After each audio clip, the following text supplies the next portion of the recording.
All right, we are live. Hello, ladies and gentlemen. It is currently 6:30 p.m. right on schedule. My name's Chris. This is my channel. We Love Comics. It is the 22nd of October, 2018, and I already see a bunch of people already having a conversation. That is a good sign. So welcome. I see Amazing Murfinators here, Comic Addiction, Big Lion Cat, Sean L. Welcome. Always good to see you. And by the way, I want to say really quick, it was brought to my attention by my wife the other day that Comic Addiction did a $2 super chat, and I didn't notice it. So I wanted to first say I apologize for missing that, and second, I wanted to say thank you for that. And hopefully, you'll be getting your book soon. It should be probably by tomorrow. And G. Murray is here, so I see a couple of people. So let me put the video camera on, otherwise you will not be able to see the books, which kind of defeats the purpose. So, I have two boxes here. Now, obviously, you do not have to choose which one, because I will be opening both of them for you. I thought I'd do it live for a change. But if you guys want to pick which one you want to see first, I have a Golden Age book, and I have a Silver Age book. So, if you guys in the comment section, or girls, of course, want to mention which one you prefer me to open first, I'll be more than happy to do that. And, of course, don't forget to wait until the end so you could see who's today's surprise subscriber shout-out. Obviously, with the live chat, you do not have to be a subscriber, but we hope you will get a subscription from us. We always appreciate that. I don't know why I always say we, considering it's just myself, but maybe I mean we as in everybody in general. So, Amazing Murfinators already going for box number 3. So we don't have one, so I'll be more than happy to open that. Box number 3 is Amazing Fantasy 15, Detective Comics 21, and Action Comics number 1, which I bought at a dollar store for $3. If only that dream ever came true. That'd be a nice one. All right, silver then gold. So since you guys said silver first, we will go with the silver. I will open both, of course. And as always, I make sure I do include the price, which includes shipping, because that's just as important. Because if you spend $20 on a book and they charge you $20 for shipping, well, you didn't spend $20 on the book, you spent $40 on the book. So always make sure I include shipping and handling prices. And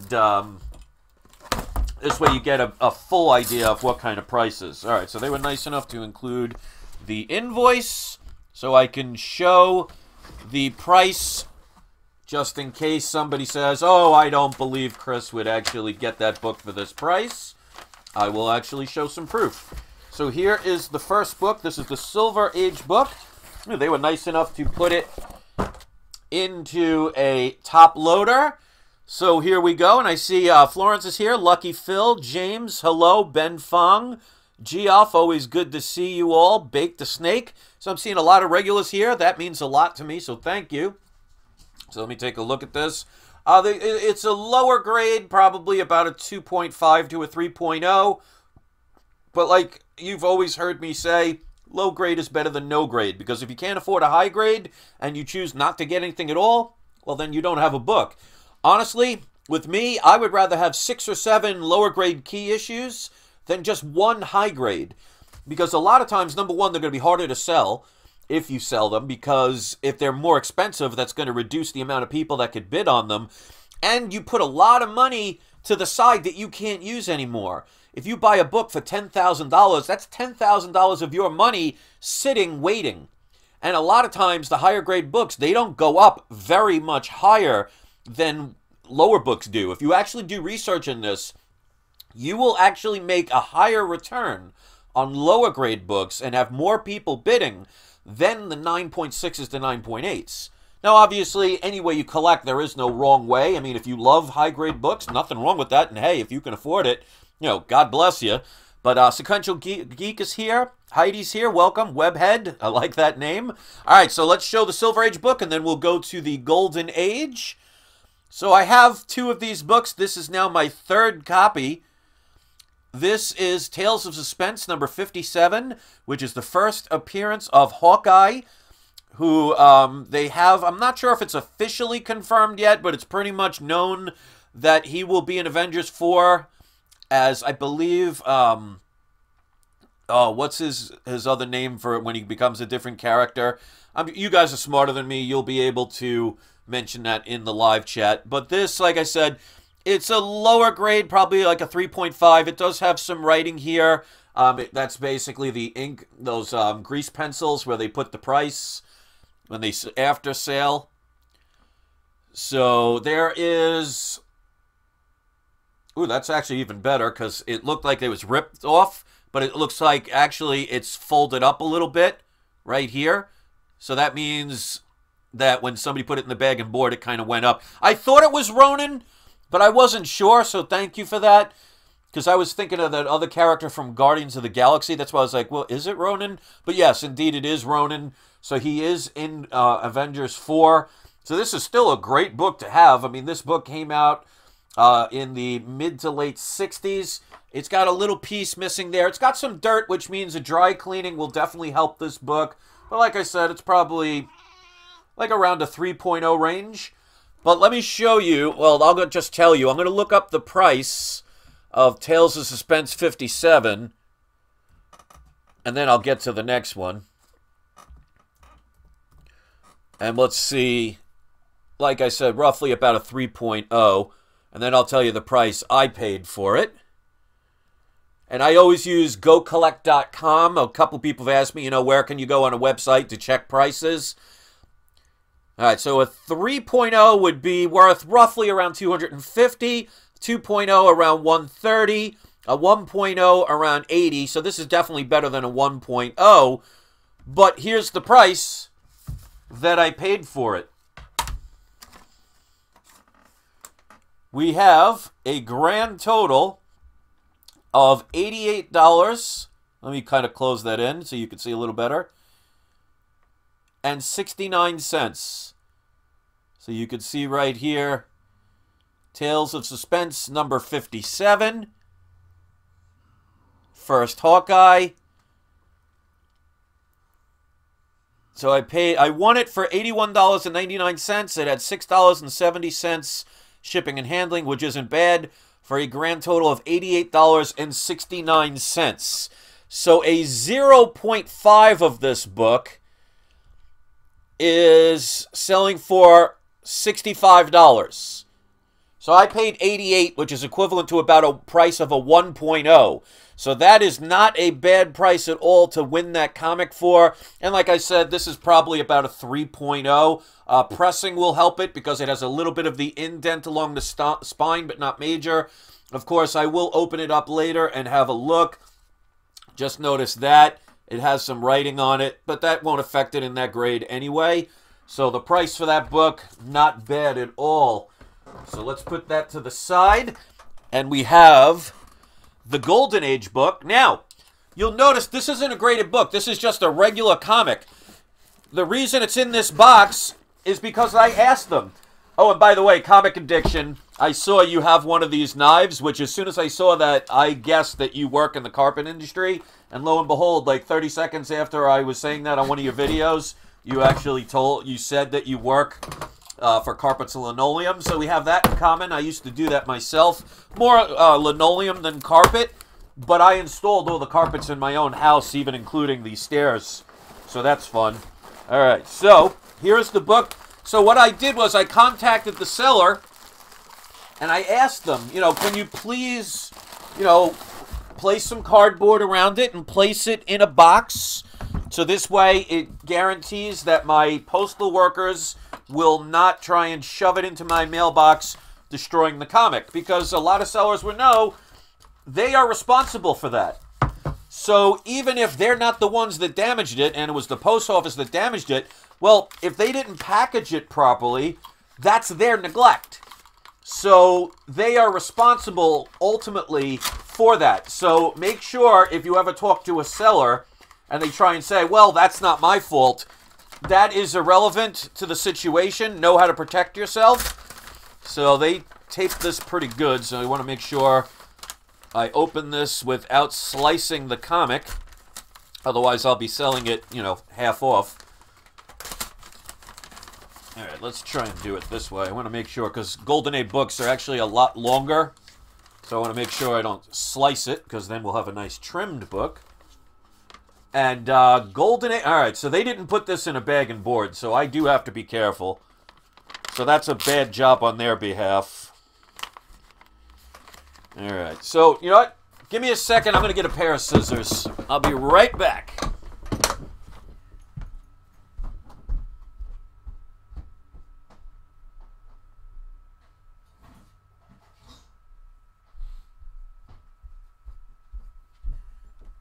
Okay, so the wonderfulness of live TV, or live videos anyway. Yeah, so this person did not put it in a bag and board, so that's bad on their behalf with that. So I have to be careful opening this so I don't ruin it, because I would hate to have that happen. This is an early Golden Age book. Definitely one. I don't think it has anything major in it. I just bought it for an early appearance. And I personally love Golden Age books. And I keep bugging Reggie all the time, who doesn't comment on my videos very often.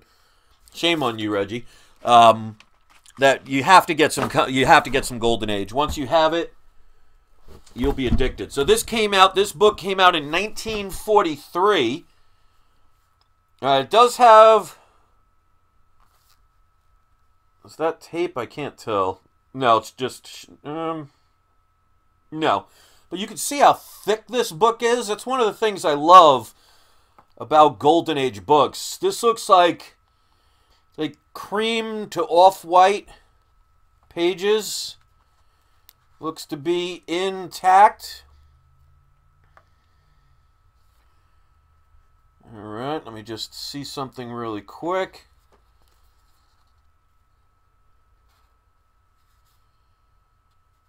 I see there was a staple added.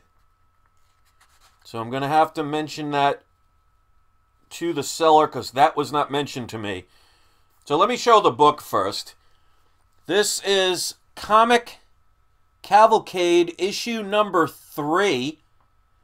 It has Golden Age Flash, Golden Age Green Lantern, and Golden Age Wonder Woman on this book. Yeah, Golden Age books were definitely thicker. They were wider. They are definitely thicker. They had, on average, 48 to 56 pages for a dime. Now, I'm going to show you this. And this is why you have to look at your books. If you look, there's a long staple. And then see that right there, that shiny part? That's another staple that's added. So I'm going to have to talk about that because that was not mentioned. And that would actually, I don't know if that would be considered restoration or not. But just to show, I mean, this is why I love Golden Age books. I mean, this is early Wonder Woman. I'm trying to be careful because I don't want to rip it because there is a little bit of tear at the top. Well, let me find a good page. And then I'll give the prices. So it's got like a World War II feel to it. See a lot of World War II planes. Mutt and Jeff. So it's got some little Mutt and Jeff cartoons in here. That's shown in the book. It's got an advertisement for Green Lantern. What issue? It just says Green Lantern, but it doesn't say what number. So yeah, so this is actually cool. So the first story is a Wonder Woman story. I'll just show some of the book. So the one good thing about them not putting it in a bag and board is the fact that you get to see it a little bit. So yeah, so the colors are amazing. It looks like a dry cleaning will help it. Let's see, Galaxy of America's Greatest Comics. It's featuring Wonder Woman, The Flash, Green Lantern, Mutt and Jeff, and a couple of other people that I've never heard of before. So, I mean, issue number 3 for a whopping 15 cents. And look how thick this book is. See if they numbered the pages. All right, so let's see. We have an advertisement for Flash number 45, Sensation Comics, All American Comics, Action Comics 63, Detective Comics 78. So, interesting advertisements at the end. It's amazing stuff to look through history. So, like I said, if you haven't had a Golden Age book. I would highly recommend it. Here's a couple of panels of the original Golden Age Green Lantern. So I like this kind of stuff. It's very nostalgic. But I will talk to the person about that added staple, see what they're willing to do. But let me mention the price. This book was listed at $179. I did not have a best offer, but I contacted them, and I tell people all the time, contact the seller. You never know what's going to happen, how many times they've had to relist it. And some of them may just say yes. So I didn't get a major discount from what they originally stated. This person didn't want to go too far. But I still got a discount that wouldn't have been there if I didn't ask for it. So they had it listed for $179. I paid $129. So a little bit over $100 for a book from 1943 that has Wonder Woman, Flash, and Green Lantern. So I think that's an amazing book for that kind of price. And I can't complain about that. So to recap, and then we'll do the surprise subscriber shout out.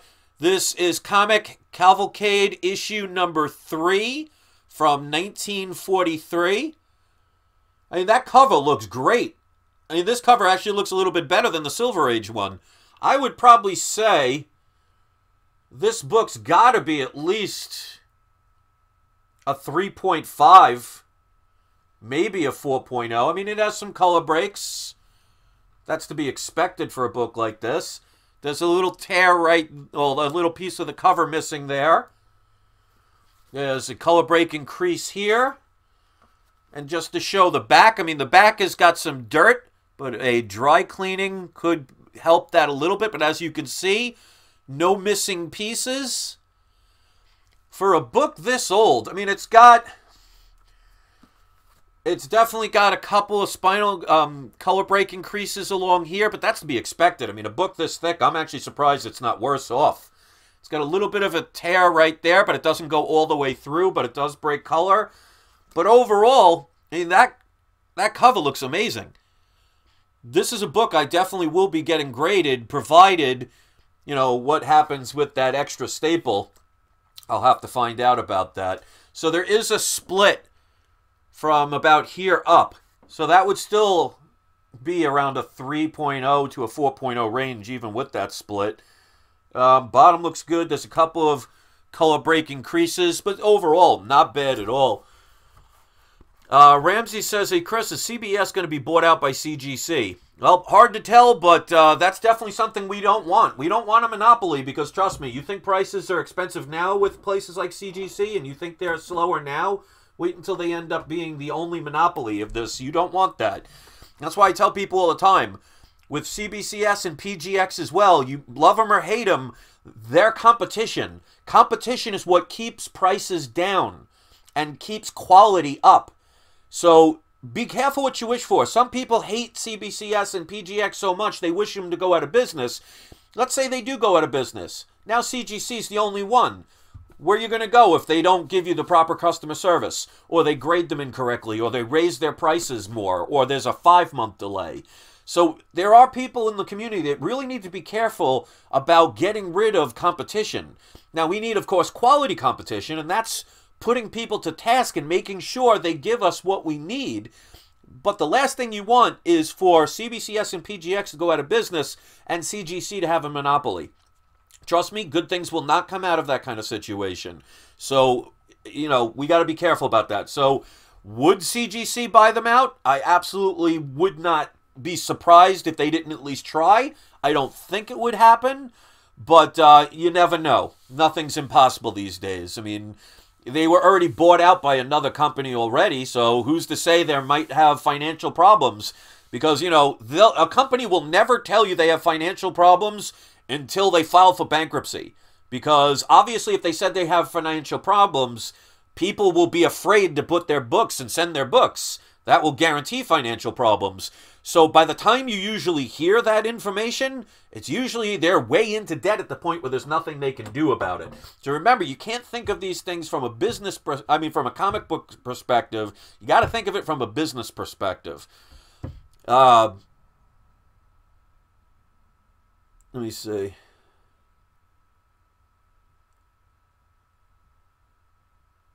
Sean L says, Comic Tom was saying PGX bought the grading company for cards. They have a different scoring system that would apply to books. I have no idea what grading company for cards you're speaking of. And I do live unboxings of my PGXs all the time. And of probably about 30 different books, only one of them I had an issue with the grading. Everyone else has been pretty much either spot on or within one grade of what I predicted they would be. So again, you know, people want to make all this bad reputation about PGX. Some of it is warranted, some of it is not. I mean, you can't base things on rumors. You got to do your own research. But anyway, like I said, if they go out of business, that means CGC would be the only one out there if the other two went out. And trust me, it's not going to be a good thing for you guys. It'll be great for them, bad for us, so we don't want that. John Smith says, what about the new slabs PGX has in the works? I haven't had the chance to contact him. I've been a little busy myself. I'm sure they were working it around because, you know, some of you may or may not know, I'm the one responsible for PGX being the only grading company where for $5 you can add the grader's notes to the back of the slab. So I'm sure they adjusted it a little bit. I'll have to contact them and let them, you know, see what's going on with that. But that's it. So let me show the other book again, just in case if you just tuned in. This is Tales of Suspense, issue number 57, first appearance of Hawkeye. This is my third copy. Sean says, it is the company that does magic cards. Well, even so, you know, they grade the books. One of the things I'm doing from now on is not only am I showing the grade, my prediction, and showing the grade what it is, I'm actually going to the CBCS website, which everybody agrees is the most strictest when it comes to grading comics, and I go under what is qualifying for that specific grade. So you could see they're pretty much spot on. There was only one I had a problem with, and that was the Werewolf by Night 32. I was predicting around a 3.0 to a 3.5. It came back a 6.5. That one I took out of the actual protection, out of the slab, because I didn't agree with it. But every other one has been right where I pretty much assumed it would be. Some a little bit higher or lower, but you know what? That's going to happen with any company, because remember, it's human beings giving their opinion of a book. They can be in a hurry. They could be in a bad mood.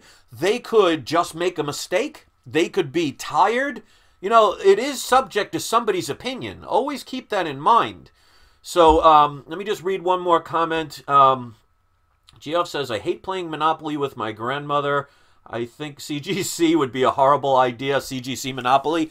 Trust me, like I said, if you own stock in CGC, or you own CGC, you would love a Monopoly. To us, you don't want that. And some people, they're so emotionally involved with either loving or hating a company that they don't see that they can actually be the cause of the demise of the very thing that they love, because they can't see past their anger or their bias. And that you have to be careful of. That's why the first comic crash happened and why the second one is going to happen.